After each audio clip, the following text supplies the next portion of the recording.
Dear Perceptive Reader, as you've noticed by now, good morning.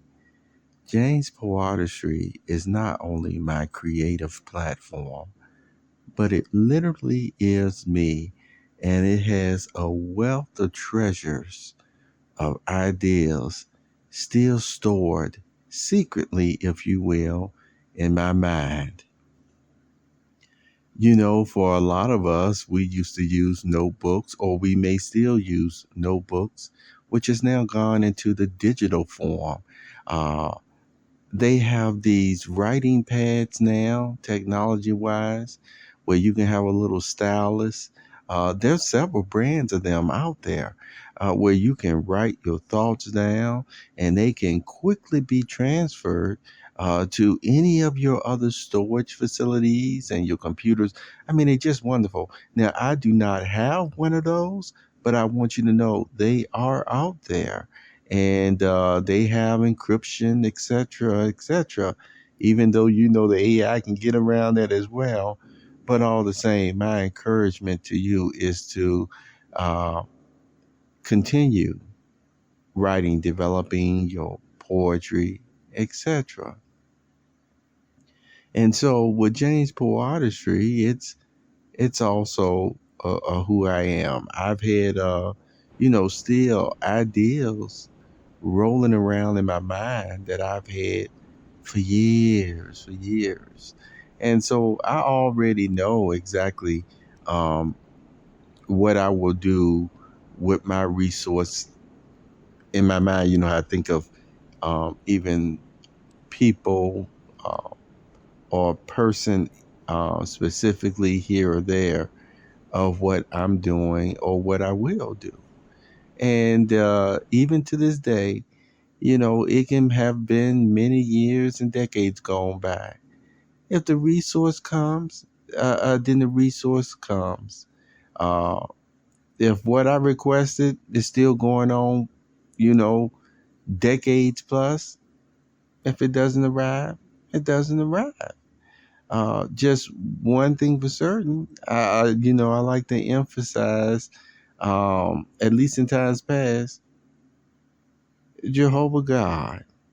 He knows what we need, and he also knows what our desires and wants are.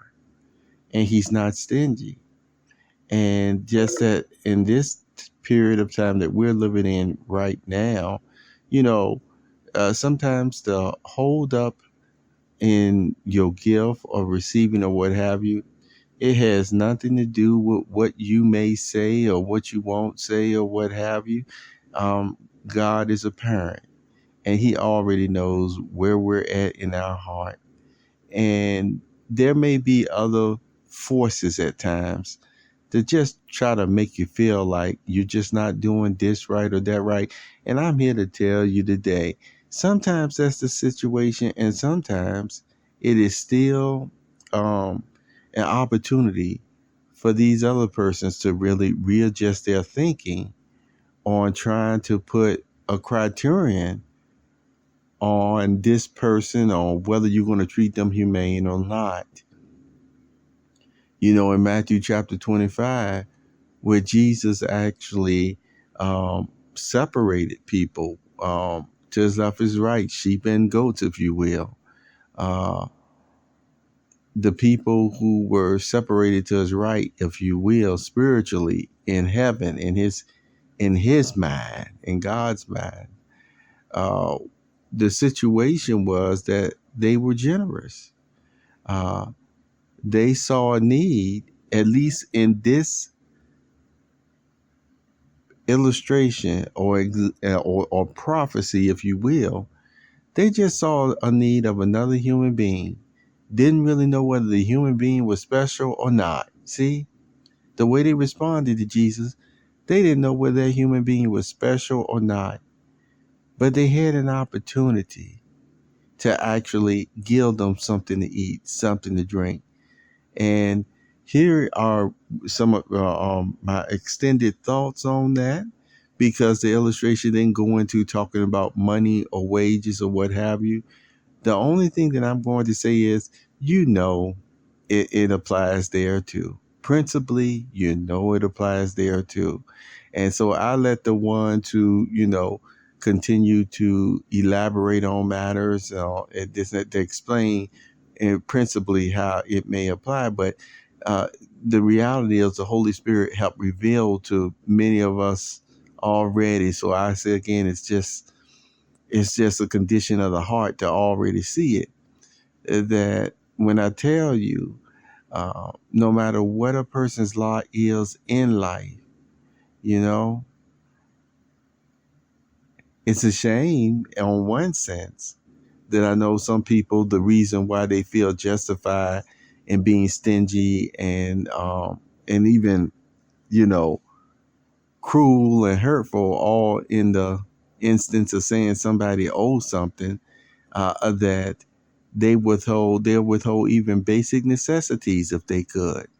So that's going beyond even what they may be claiming. You see, the person, they're justified in treating this person bad or cruel. And I'm here to tell you that my worship, my belief system, according to the Holy Bible, doesn't teach that.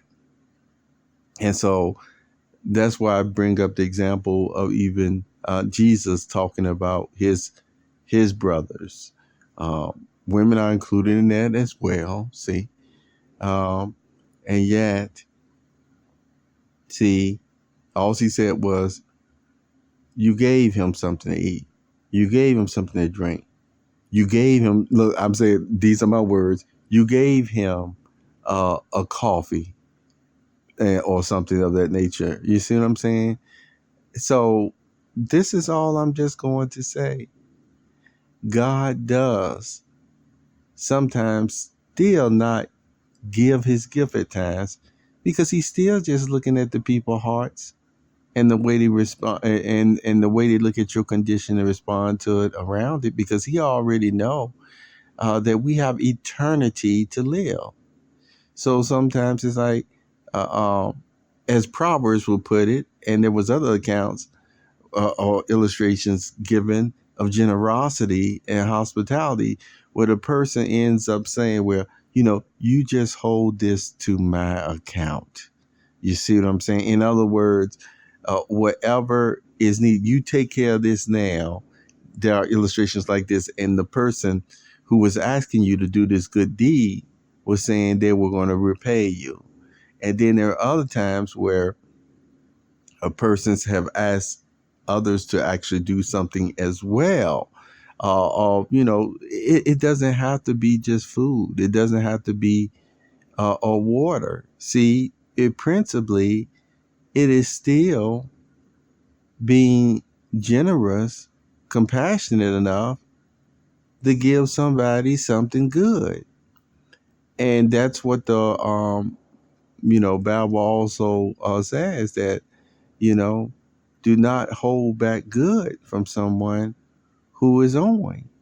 And the reason why I use Matthew chapter 25 to go to show, that doesn't mean we got to constantly be doing all this busybody, which the Bible talk about, and extreme nosiness, just so stuff that we really should know about in the first place about this individual, that individual, because especially because of the means that we use them in, to end up saying, well, look, no, that person don't even deserve this, you see.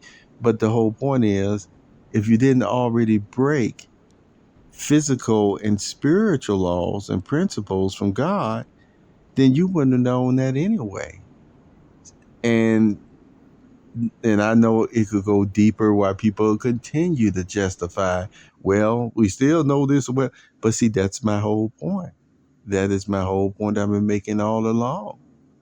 That in general, the way that Jesus explained the way we're supposed to treat ourselves, God knows everything anyway. And I told you, over the course of my life, I've been able to know and find out matters and things and stuff like this at times, about situations and even people. And I wasn't bit more looking to find out about it at all. See, isn't that something? Why? because God just knew he could tell me in that way.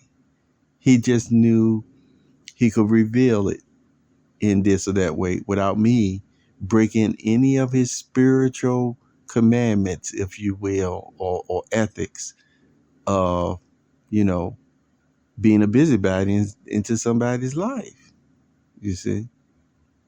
So he would do it. And yet, I know a lot of people presume to do this or do that. All the same, getting back to James Poeartistry,